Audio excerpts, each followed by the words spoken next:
মা কামাখ্যা দেৱালয়।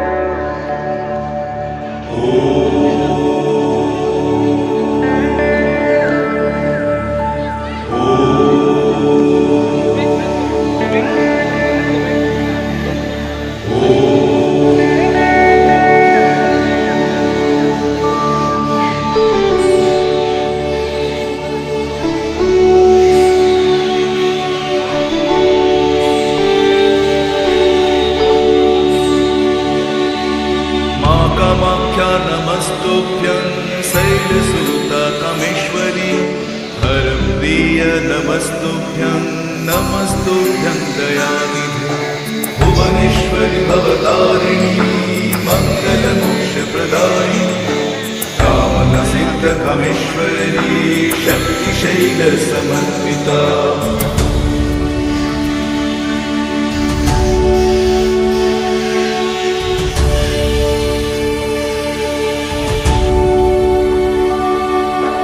अधिष्ठात्री असमदेशे आवाहयामि सुसर्वदा सिद्धक्षेत्र नीलाञ्चले शक्तिपीठ प्रतिष्ठितम् नमस्तु कामाख्या देव्यै च तेजो